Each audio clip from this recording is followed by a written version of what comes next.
My name is Claire Avery, and I was 32 when I finally understood what my role was in my own family.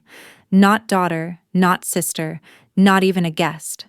Just the reliable set of hands everyone reached for when they wanted their lives to feel easier. 3 weeks ago, at my parents' 40th anniversary dinner, my father raised his glass in front of 30 smiling faces and announced a surprise family trip.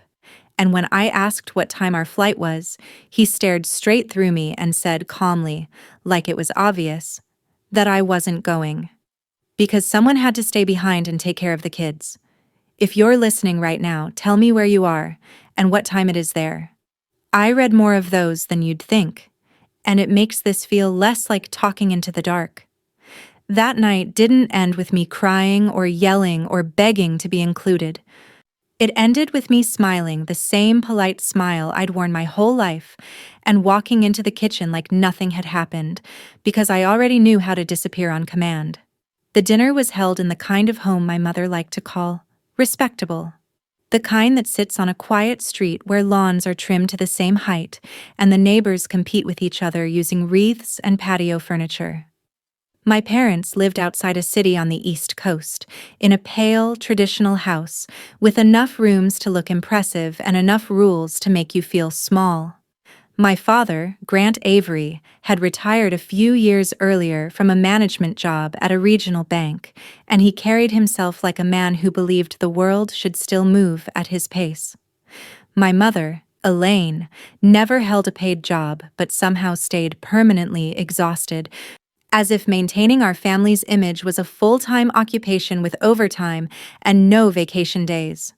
My younger sister Tessa was the bright point in their story, 3 years younger than me, married to an ambitious attorney named Luke Brennan, the kind of man who shook hands like he was already closing a deal, and they had 2 small children, Miles, 5, and Ella, 3, who were treated like proof that my parents had done everything right. I was the extra detail that didn't photograph well, the one who made things run smoothly in the background, the one my mother introduced without adding anything interesting, like my life was a blank space people didn't need filled in. I worked as a part-time accountant, mostly remote clients, flexible hours, modest income. Nothing flashy. Nothing my parents could brag about at church lunches. And because my schedule moved more easily than theirs, it became the excuse for why my time belonged to them. Every holiday, every birthday, every small gathering that somehow required a week of prep, I was there early, leaving late, cleaning up the evidence that people had been celebrated. I didn't question it, not out loud anyway, because in families like mine, roles are assigned quietly over years, and by the time you notice, everyone acts like it's always been this way. Even the tiny things carried a message. Tessa and Luke's new SUV got the best spot in the driveway because people notice. And my older car got pushed to the street like an embarrassment my mother wanted kept at the curb. At the table, my sister sat close to the conversation while I floated near the kitchen. Refilling drinks, collecting plates, listening to laughter like it was something that belonged to other people. And the strange part is, I didn't even call it cruelty for a long time. I called it being helpful, being easy, being the dependable one. Because that's what you tell yourself when you're the person everyone leans on and nobody looks at directly. I had learned to accept gratitude in small doses, in cheap symbols that were supposed to stand in for real care. A glittery apron that called me the best aunt. A compliment about how useful I was. The occasional, "What would we do without you?" said like a joke that never came with change. I wore that apron too. Every time I cooked. Every time I wiped sticky hands. Every time I cleaned up after parties I didn't get to enjoy. Because some part of me still hoped that if I performed the role perfectly, someone would finally say, with their full chest, that I mattered. But I also had a private life they didn't know about. Something I'd started building 3 years earlier after my own world cracked in a different, quieter way, the kind that doesn't make a scene, but changes how you see everything. After a long relationship ended with the kind of dismissal that makes you realize you've been treated like background noise, I walked into a pawn shop one evening and bought a used camera I couldn't really afford, and I didn't tell anyone because I didn't trust my family with something that was mine. That camera became my secret. Not because it was scandalous, but because it was precious. And I'd learned that anything precious in my life would be treated like something to borrow. I started photographing people who were overlooked, women waiting alone at bus stops, tired night workers, hands worn down from work nobody thanked them for. Because I recognized them, because I was one of them. And the more I captured, the more I realized I wasn't just documenting strangers. I was proving to myself that invisible didn't mean worthless. I posted my work anonymously online, no face, no name, just the images. And over 3 years it grew into something real. Followers, messages, people telling me they felt seen by what I saw. And I kept it tucked away in my closet like a second heartbeat. The only person in my family who truly noticed me was my aunt, my mother's younger sister, Sienna, the one my mother spoke about with that thin smile reserved for family disappointments. Aunt Sienna had left years ago for a small coastal town on the West Coast, opened a little cafe with an art studio attached, never married, never chased the right life, and my mother treated that independence like a cautionary tale. I called her every week anyway, quietly, like it was contraband, because she was the only adult in my life who didn't try to reshape me into something more convenient. She was also the first person I ever showed my photos to, and when she told me I had a gift, I cried so hard I had to press my hand over my mouth to keep the sound from escaping, because I'd grown up in a house where my usefulness was acknowledged, but my talent was never even considered possible. 3 weeks before the anniversary dinner, I received an email from a gallery out west. Nothing huge on paper, just an inquiry about my work. But it was the kind of message that can quietly split your life into before and after. And I stared at it so long my eyes hurt because part of me still believed good things weren't meant for me. Aunt Sienna was the reason I finally replied, because she admitted she'd sent my page to someone she knew. And when I realized the gallery reaching out was real, not a prank or a mistake, something steadied inside me like a door had unlocked. Then came the anniversary week, and my mother's version of celebration meant performance. 30 guests, catered food that still somehow required me in the kitchen helping to save money, place cards in neat handwriting, polished glassware, and candles and flowers chosen to look expensive even if they weren't. I took time off work, rearranged deadlines, showed up early, stayed late, did everything I always did without being asked, because the asking had stopped years ago. It was simply expected, like gravity. On the day of the party, I arrived in the morning in clothes meant for work, not photos, because I'd be sweating in the kitchen for hours, and by evening the house glowed in that staged warmth people use when they want guests to think they're happy.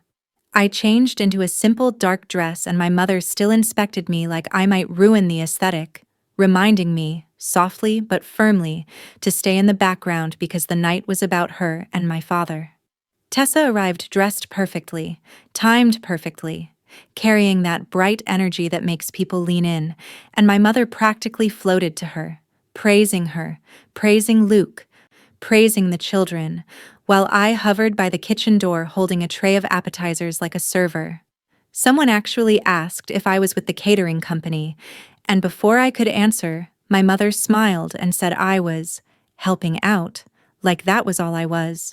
Luke handed me the kids without looking me in the eye, because he and Tessa wanted to mingle, and I took them because refusing would have made me the problem in a room full of witnesses. I fed them in the kitchen, cleaned them up, kept them quiet, and when dessert came out, I realized nobody had saved me a plate, not because they forgot food exists, but because they forgot I do. Then my father stood for his speech with that practiced warmth he used for public moments, talked about 40 years of marriage and family and life and home, and announced they were taking the whole family to a tropical resort the following week for a second celebration, and for a few seconds I let myself believe that phrase included me. I stepped forward, smiled, and asked what time our flight was, because that's what you ask when you belong. The silence that followed wasn't loud, it was surgical. My father's expression shifted, my mother's smile tightened, and in front of everyone, 30 people who were there to admire our family, he told me I didn't need to know, because I wasn't going. He said it like a logistical detail, like assigning someone to water plants, and my mother added the explanation like it was common sense. Someone had to stay behind with the kids so Tessa and Luke could have a real vacation. 30 faces watched me absorb it, watched my sister's excitement stay intact, watched my parents casually remove me from the definition of family, and in that moment I didn't argue, because arguing would have made it emotional, messy, something they could frame as me being dramatic. I just nodded, the way I always did, and carried my humiliation into the kitchen on a plate like another dish that needed clearing, and while laughter rolled on in the next room, something inside me shifted. Not into rage, not into tears, but into a calm recognition that felt colder than either. They didn't see me as family, they saw me as staff, and staff can resign. I grew up learning that love in my family wasn't something you received. It was something you earned by being easy, by being useful, by never needing too much, and I slipped into that shape so early I didn't even remember choosing it. My parents liked to present our home as proof of success, clean, orderly, respectable. And in a house like that, there was always a quiet pressure to play your part without making the walls shake. My father, Grant, was the kind of man who believed providing money excused him from noticing feelings, and my mother, Elaine, ran the household like a reputation management firm, always tracking who was watching, who was judging, who needed to be impressed. When I was a kid, I thought that meant she cared deeply, because she cared about everything. But as I got older, I realized she cared about appearance the way some people care about religion, absolute, unquestioned, and used to measure everyone else's worth. Tessa was naturally good at the things my mother valued, smiling at the right moments, performing confidence, fitting neatly into whatever story my parents wanted to tell other people, and she wore that role like it was custom-made for her. I became the opposite, the steady one, the responsible one, the one who didn't cause problems, the one who could be trusted to handle what other people didn't want to handle. And every time I did it well, the expectation grew a little stronger until it became permanent.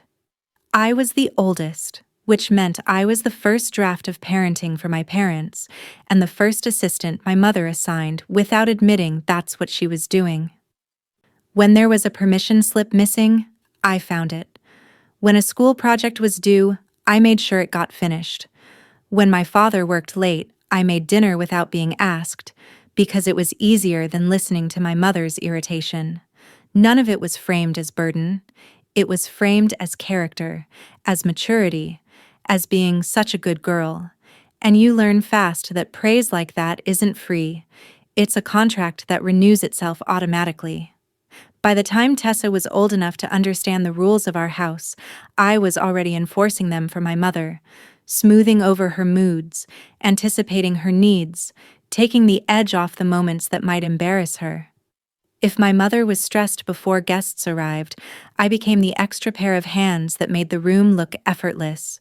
If she was upset with my father, I became the quiet presence that kept dinner from turning sour.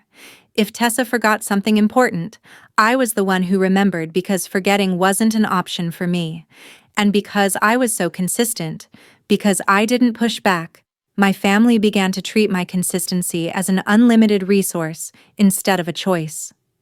Even when I moved into my small apartment, even when I built a life that should have belonged to me, I never fully left their orbit. Because they didn't see distance as a boundary, they saw it as a minor inconvenience I was expected to overcome. My mother would call with that clipped tone that sounded like a request but was really a summons, and I would rearrange my schedule because I'd been trained to believe that my plans were always less important than theirs. If I said I couldn't come, she didn't ask why. She just acted wounded, as if my independence was a personal attack, and the easiest path was always to give in, show up, fix things, and get back to being invisible again. It wasn't that they beat me down with obvious cruelty every day. It was subtler than that. And in some ways that made it worse, because it taught me to doubt my own discomfort. My father wasn't openly harsh. He was absent in a way that made my needs feel like background noise. He could sit in the same room as me and still not really be there, and when he did engage, it was usually to reinforce whatever my mother had already decided. My mother wasn't screaming constantly, she was controlling constantly, and she did it with manners and perfect posture, the kind of control that hides behind phrases like, be helpful and don't be selfish and what will people think? The older I got, the more I realized my role wasn't temporary, it was structural. I was the person who absorbed inconvenience so everyone else could relax, and my family's comfort depended on me staying in that position. That's why the driveway mattered, why my car had to move so Tessa's newer one could be seen first, why my mother introduced her with Luke's job title like it was a trophy, and introduced me like an afterthought. In my family, status was the language of love, and I didn't speak it the way they wanted. So I was assigned a different purpose: labor. The part-time accounting work I did fit their narrative perfectly because it came with the word flexible attached, and flexible became their favorite justification. The way they explained to themselves that taking my time wasn't taking anything at all. Flexible meant I could wrap gifts because my mother's hands hurt. Flexible meant I could arrive before sunrise to start food because you're up anyway. Flexible meant I could manage details because you're so good at that. And every compliment was just another way of passing me a task. Over years, I became the person who handled the unglamorous parts of family life, so my mother could host and my sister could sparkle. And the more I carried, the more normal it felt to them, like I was built for it. I didn't tell myself I was being exploited. I told myself I was loyal, because that's the word families like mine weaponize. Loyalty sounds noble until you realize it's only being demanded from one person, and the day of that anniversary dinner, when my father said I wasn't part of the trip, it didn't feel like a new wound so much as a curtain being pulled back on something that had always been there. The foundation of my life had been built on one quiet rule. I was expected to sacrifice without being seen, and everyone else was expected to accept without asking what it cost me. There's a specific kind of exhaustion that comes from being treated like the solution to problems you never created. And in my family, my usefulness was always spoken about the way people talk about running water. Reliable, expected, not something you thank, just something you turn on when you need it. The pattern wasn't dramatic at first, which is why it lasted so long. It lived in small assumptions that stacked on top of each other until they became a life.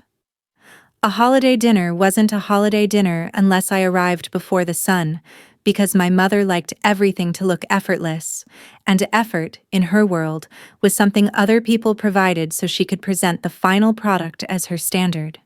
Thanksgiving meant I showed up while the house was still quiet and cold, tied my hair back, and started the work that made the rest of them look like a happy family later.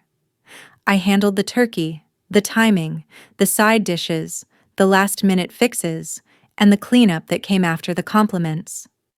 My mother's china was always part of the display, the kind of set she treated like an heirloom even though it mostly served as evidence of taste, and I was allowed to touch it only as long as my hands were wet and my role was clear. I could wash, I could dry, I could put it away, but I could not sit at the table and feel like it belonged to me. It sounds petty written out like that, but that's the point. These things were small enough to dismiss, small enough to make me feel ridiculous if I ever tried to explain them, and that's how you keep someone in place. Christmas was the same choreography with different decorations.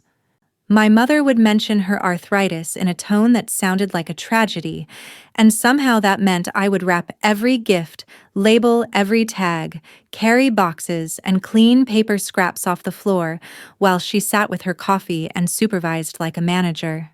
The strange thing was her hands never seemed too painful for the things she enjoyed: bridge nights, committee meetings, leisurely lunches. Only the parts of life she didn't want to do herself, the parts she could hand to me and call it family helping family. And because I was trained to be agreeable, I didn't challenge the logic. I just adjusted. The way you adjust when you've been taught your discomfort is less important than keeping the room peaceful. When Tessa had children, the pattern didn't shift, it solidified. Babies are a perfect excuse for entitlement, and my family used motherhood like a crown and a weapon at the same time.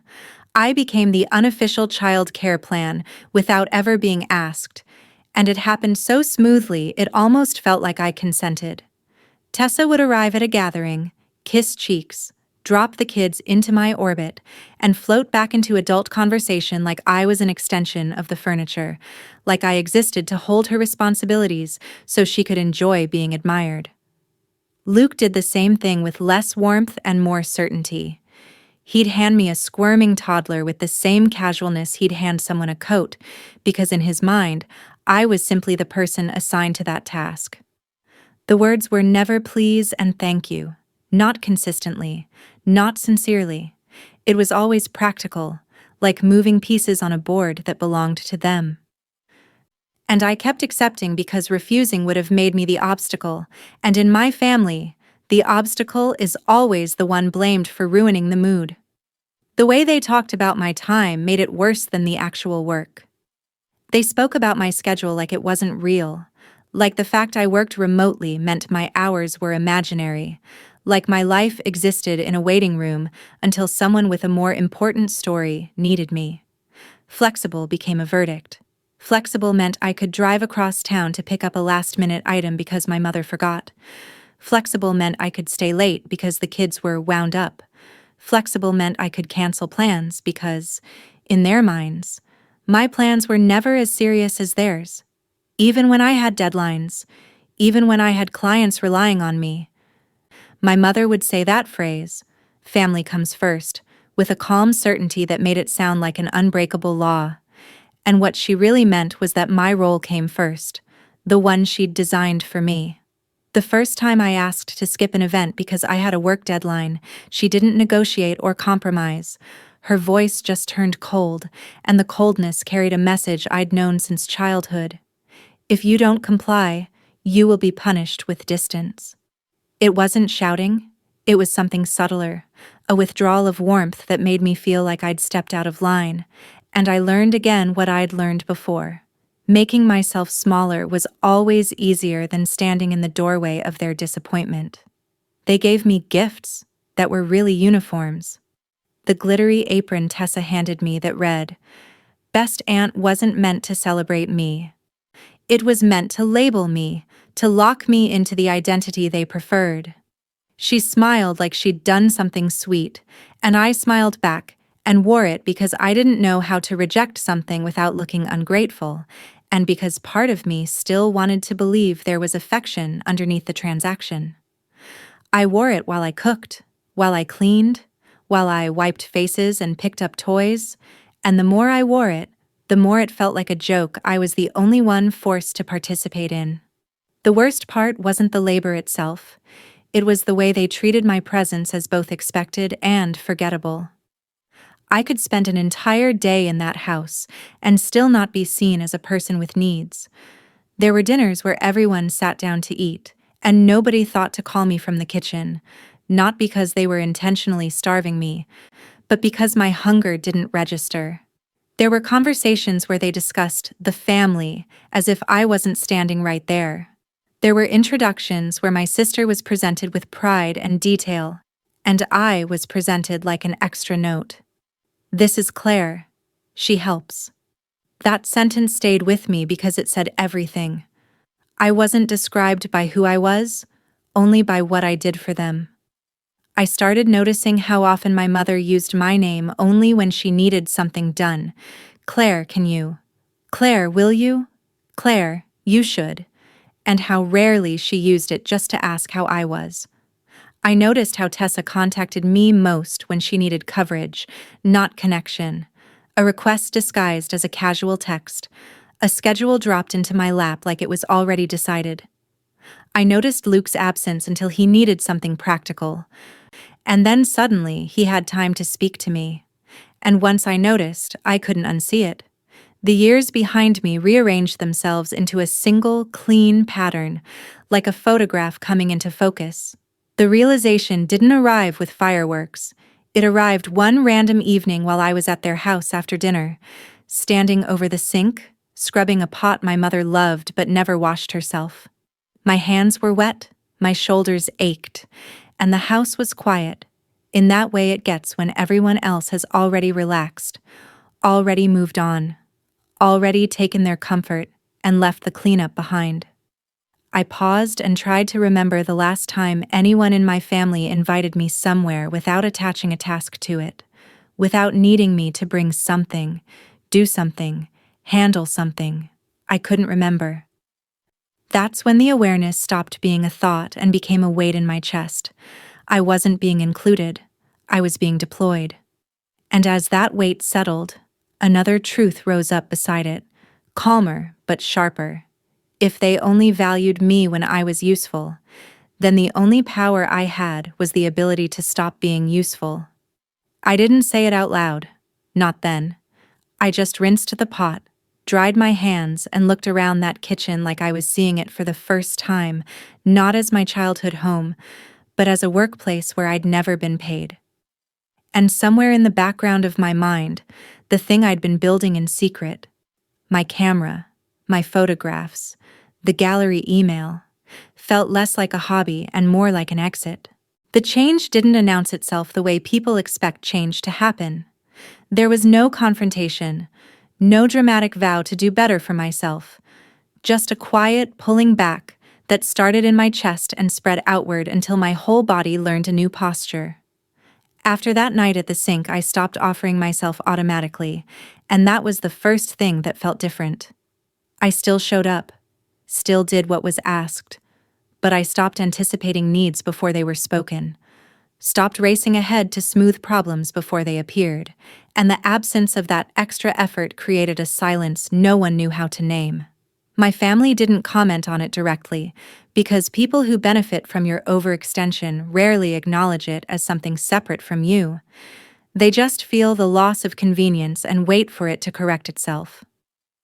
Inside me, something hardened, not into anger, but into clarity. I began to watch instead of react, to listen without absorbing, to notice the mechanics of how I was pulled into situations and how easily I could have been excluded if I weren't useful. When my mother called with that familiar tone, I answered without jumping to attention, letting the pause stretch just long enough to remind myself I had agency. When Tessa texted, I read the message without immediately typing back yes, and in that space between request and response, I felt something I'd rarely allowed myself before. Choice. I didn't announce these changes because announcing them would have invited negotiation, and I wasn't interested in bargaining for basic respect anymore. I just quietly reclaimed the parts of myself I'd been handing over out of habit. The camera that had lived hidden in my closet came out more often, not to show my family, but to remind myself there was a version of me that existed outside their demands, a version that observed the world instead of being consumed by it. I spent more evenings alone in my apartment, editing photographs, letting the quiet settle without filling it with guilt, and the more time I spent in that silence, the less I feared it. I started to see my family interactions as scenes rather than obligations, moments I could step into and out of without losing myself, and that shift made everything feel strangely lighter and heavier at the same time. Heavier because I was finally carrying the truth instead of burying it. Lighter because the truth didn't require me to perform. I stopped correcting their assumptions about my availability, not because I agreed with them, but because correcting them had never changed anything. It had only drained me. Instead, I let their words pass through me like background noise, the way I'd learned to let other people's judgments pass when I photographed strangers who didn't know I was there.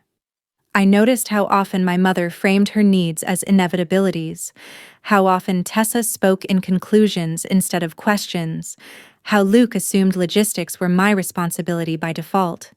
And for the first time, I didn't internalize it as my failure to be more present or more helpful.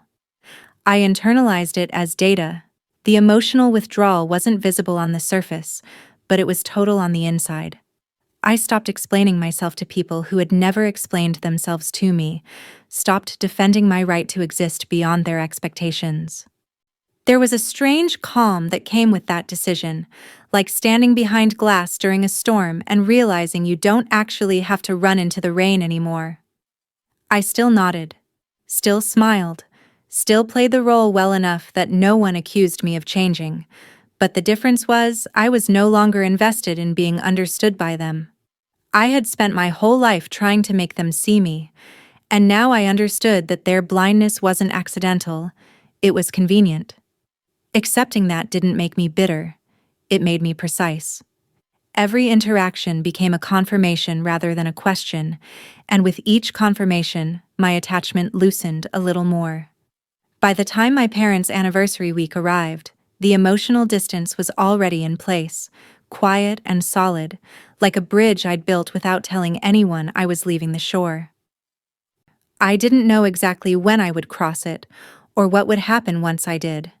But I knew something irreversible had already begun, and whatever happened next would not be met with pleading or protest. It would be met with stillness. The point of no return wasn't the announcement itself, it was what came after, when the party kept breathing around my humiliation like nothing had happened, and my family moved on as if they'd simply reassigned a chore. I stood in the kitchen with warm water running over my hands, listening to laughter drift through the doorway while I washed glass after glass, and I realized how natural it was for them to keep celebrating while I disappeared, how practiced they were at enjoying themselves on top of my quiet labor.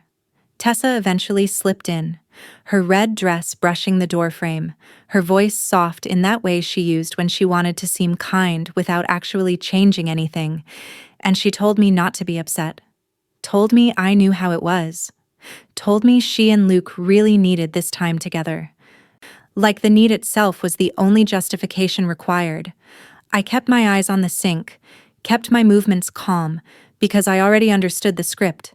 If I reacted, I would become the problem. She leaned closer, lowered her voice, and added that I was so good with Miles and Ella that they'd barely notice their parents were gone, and the way she said it wasn't gratitude. It was reassurance to herself that nothing would be disrupted. Then she used the word again, flexible, like it was a compliment, like it was proof that my life had no anchors worth respecting. And she smiled while she said I didn't have a boyfriend or anything tying me down, as if love was the only valid reason a person could want their own time. I felt something inside me go very still. She didn't see the insult because she didn't have to. Insults only land when you acknowledge the other person has a life to injure. Then she pulled out her phone and started listing instructions: food allergies, bedtime routines, a new issue with Miles's ear, like she was handing off a work project, not two human beings. And she didn't ask if I was willing because willingness had never been part of the arrangement. Luke appeared a moment later, loosening his tie, scanning the kitchen like he was checking on an employee, and said everything was sorted, like the decision had been finalized in a meeting I wasn't invited to. They left me there with a text full of demands and details and the certainty that I would comply, and for a few minutes I just stared at the screen, feeling a sharp, clean line form in my mind. They weren't confused about my role, they were committed to it. That was the moment my respect collapsed. Not privately, not abstractly, but officially, like a stamp pressed onto paper. I understood, with a calm I didn't recognize, that the humiliation in front of 30 guests wasn't a mistake. It was a declaration. They were comfortable excluding me publicly because they didn't fear consequences from me, And they didn't fear consequences because they believed I would always stay. That belief was what snapped. Later, when the last guest finally left, and the house went quiet except for the soft settling noises of a place returning to itself, I stayed behind folding tablecloths, because that's what I'd been trained to do. And I told myself I was just finishing the job, closing out the night. My laptop was at home, and I needed to send a file to a client whose deadline I'd pushed back to make this celebration happen, so I opened my mother's laptop on the counter, telling myself she wouldn't mind, that she used my things without asking all the time. The screen was already awake, the browser still open, and her email was sitting there like an unlocked drawer. I should have closed it.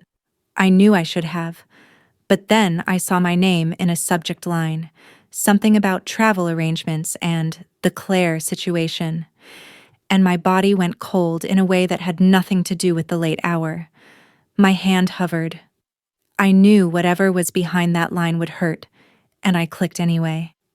The thread was between my mother and Tessa, written days before the party. And it wasn't subtle or ambiguous or written in the careful language people use when they're worried about being judged. It was casual, efficient.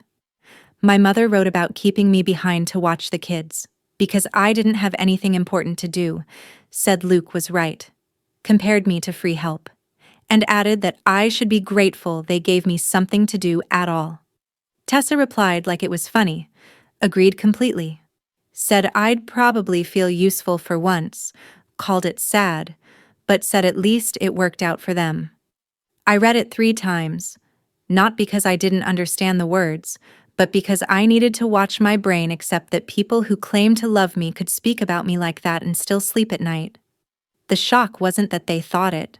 The shock was how comfortable they were putting it in writing, as if my humanity was so irrelevant it didn't even require discretion. I didn't cry. I didn't gasp. I took screenshots with hands that didn't shake as much as they should have, emailed them to myself, deleted the evidence of my access, cleared the history, and sat in the dark kitchen where I'd spent my whole life cleaning up after them. That was the point of no return, because once I saw how they spoke when they thought I wasn't listening, I couldn't go back to pretending it was misunderstanding or stress or poor communication. It wasn't. It was contempt dressed up as family. And as I drove home through empty streets in the early hours of the morning, the city lights sliding past my windshield like distant, indifferent stars, I felt something settle into place so quietly it almost felt peaceful. I had proof. I had clarity.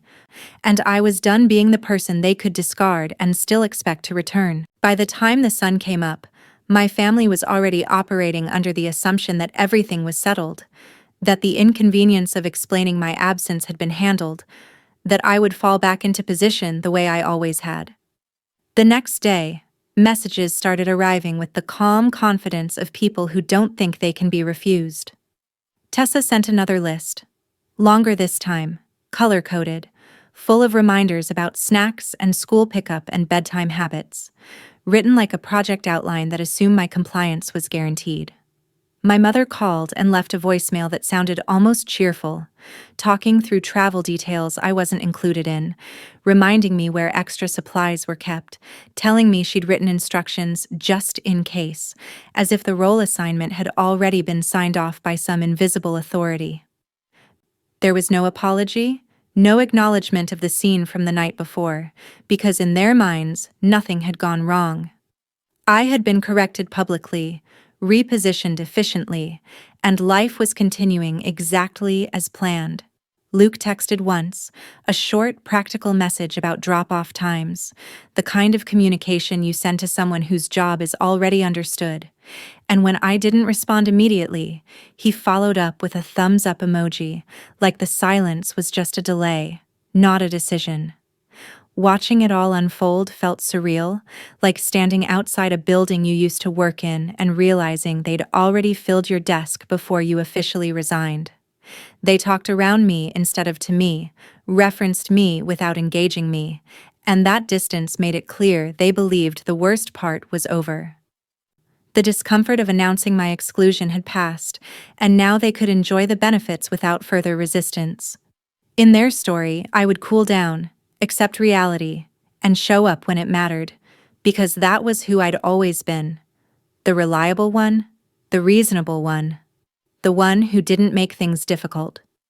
My mother even called my aunt Sienna, complaining about how dramatic I was being, framing it as temporary emotion, something that would resolve itself once I came to my senses, and when she hung up, she booked spa appointments for the trip like the last detail had been handled.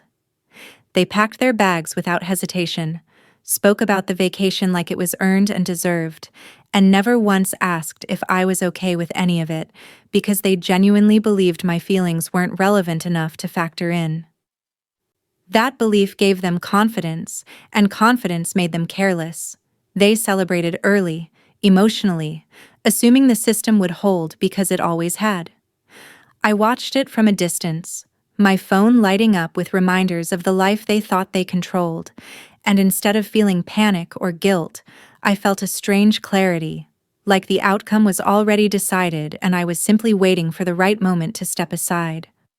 They believed they had won because they mistook my silence for surrender, and that misunderstanding was the last thing they would ever take from me. I didn't announce my decision because decisions don't need witnesses when they're final, and the most effective kind of revenge isn't loud, it's procedural. 2 days before their flight, I drove back to my parents' house one last time, not with anger in my chest, but with a checklist in my mind. The same calm focus I'd used for years to manage everyone else's responsibilities. My mother was in the living room surrounded by neatly arranged outfits, narrating the trip to Tessa like it was a performance she'd been rehearsing for months, and my father sat nearby with a newspaper, present only enough to notice disruption. I stood in the doorway and said I needed to tell them something, and my mother barely looked up, assuming it would be a question about schedules or supplies. I told them I wouldn't be available, that I was leaving the next day for a professional opportunity out of state, and the room finally went still in a way that felt earned. They asked questions, but not the kind that come from curiosity. They wanted credentials, reassurance, proof that my life could be measured against theirs. I gave them none. I didn't explain the photography, didn't mention the gallery, didn't justify the timing, because justification invites debate, and I was done negotiating my existence. My mother called it selfish, said family came first, and I repeated her words back to her, calmly, asking why that rule hadn't applied when they planned a family trip without me. The silence that followed wasn't confusion, it was exposure. My father warned me not to expect a warm welcome if I left, and I told him I understood, because I finally did. After that conversation, I didn't argue further. I simply removed myself from the system that fed on my availability. I turned off my phone when the calls started coming in waves, each one escalating in urgency, each message framed to pull me back into position through guilt, fear, or obligation. I packed my apartment through the night, 3 suitcases, my laptop, my camera wrapped carefully in the scarf that had protected it for years, and I left behind everything that tied me to the life I'd been maintaining for other people. I paid my rent through the end of the month, left my spare key for the landlord, and loaded my car as the sky began to lighten, not looking back because there was nothing behind me that hadn't already been taken. My revenge wasn't refusing to babysit or confronting them with rage, it was withdrawing my labor, my presence, my emotional availability, and doing it legally, quietly, without spectacle. By the time my family boarded their flight believing the problem had been handled, I was already gone, crossing state lines with my phone off, my value finally reclaimed, and the certainty that the structure they relied on was about to collapse under its own assumptions. It didn't happen all at once, and that was the part they weren't prepared for, because they were used to problems being absorbed quietly before they ever reached the surface. Without me there to buffer every inconvenience, the smallest disruptions began to stack, and no one knew how to stop them from turning into something heavier. The trip they had talked about for weeks, The one framed as a reward, a reset, a well-earned escape, lost its shine the moment real life followed them onto the plane. Tessa expected rest and romance and effortless help with the children the way she always had. Only this time there was no invisible hand stepping in when Miles refused to sleep or Ella cried at the wrong moment. Luke, who had always treated logistics like someone else's department, discovered that his patience ran out faster than he liked to admit when he had to actually manage them. My mother, who believed money could replace effort, learned quickly that resort staff are polite but limited, and that paid help does not anticipate needs the way someone who has been conditioned to do so does. The questions started almost immediately. Where were the medical notes? What time did the kids usually calm down? Why wouldn't Miles eat what was ordered? And each question carried an assumption that I was still reachable, still responsible, still somewhere in the background waiting to be activated. When I didn't answer, irritation crept in, followed by disbelief, and then something sharper that they weren't ready to name. My father left a voicemail that tried to sound neutral, asking if I'd seen their messages, reminding me that this was important, his voice tightening when neutrality failed. My mother's messages shifted tone halfway through the trip, moving from brisk instructions to complaints about how exhausting everything was, about how this wasn't relaxing at all, about how nothing seemed to work the way it should. Tessa sent a late-night text that simply said, "Can you please respond?" And the please felt foreign coming from her. Awkward, like a word she wasn't used to needing. Extended family noticed the strain in photos that didn't get posted, in calls that ended early, in stories that didn't land the way they usually did. The image my mother worked so hard to curate began to crack around the edges because the person who quietly upheld it was no longer present to do damage control. Back home, neighbors asked harmless questions: where I was, why they hadn't seen me, and my parents gave vague answers that didn't satisfy even them, because it's hard to explain why someone disappears without admitting how much you depended on them. The children acted out more than usual, not because they were bad, but because routines had collapsed, and no one had ever learned how much work went into maintaining those routines until the work stopped happening. And the most uncomfortable realization, the one they couldn't text or call away, was this: nothing catastrophic had happened to me after I left. I didn't fall apart. I didn't come crawling back. I didn't panic and apologize and slot myself back into place. Life continued, smoothly, quietly, for everyone except them. That was the real consequence. The one they felt but couldn't argue with. The understanding that what they had labeled as help had actually been a foundation, and once it was gone, everything they took for granted felt heavier, louder, harder to manage. Karma didn't need to embarrass them publicly or punish them dramatically. It simply removed me and let the imbalance speak for itself, day after day, unanswered. By the time their trip ended, I was already living in a different rhythm, one that didn't include reacting to their stress or translating their discomfort into action. I was physically elsewhere, yes, but more importantly, I was emotionally unreachable in a way I'd never allowed before, and that distance gave me a clear view of the damage without pulling me back into it.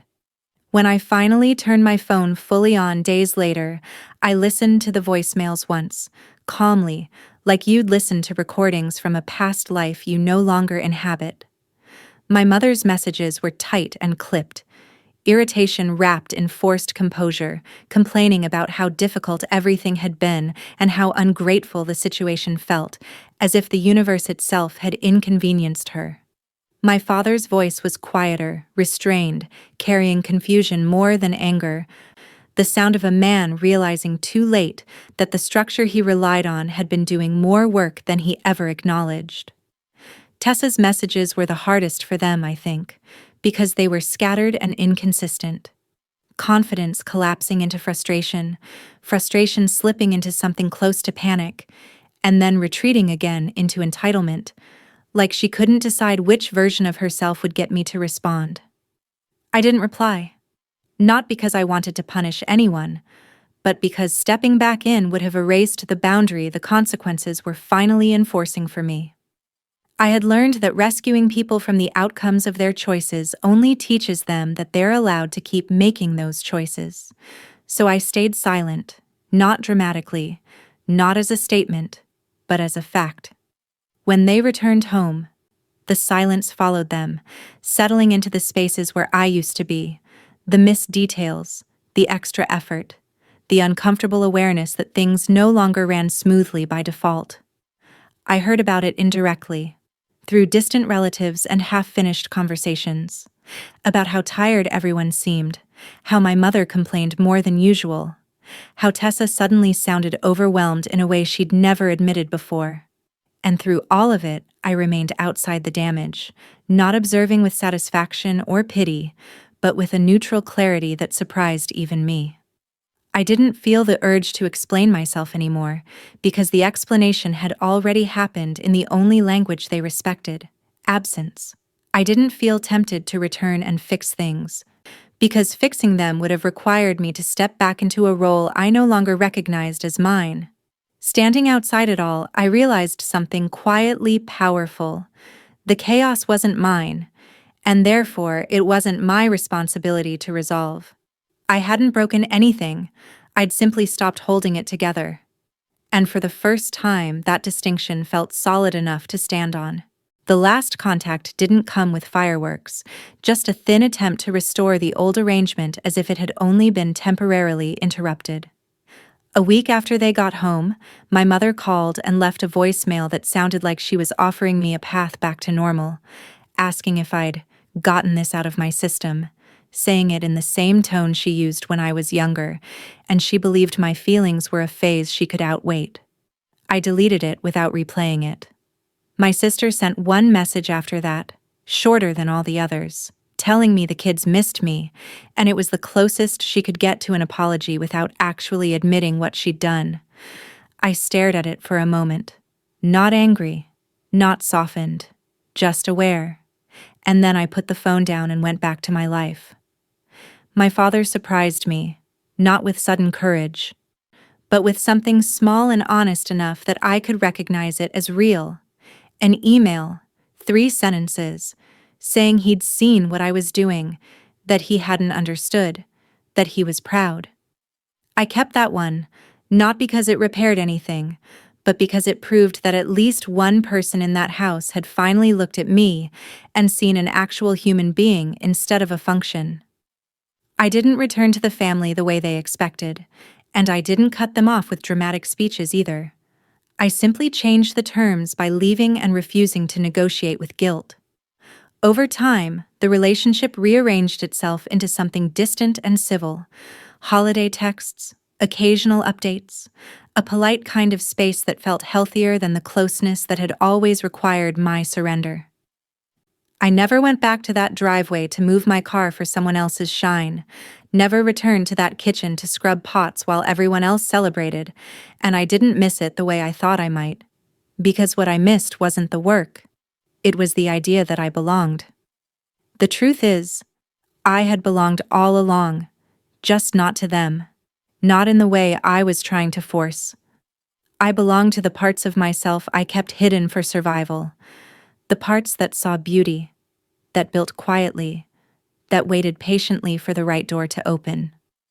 My revenge wasn't humiliating them or exposing them to the world. It was stepping out of their story and letting their comfort adjust to my absence.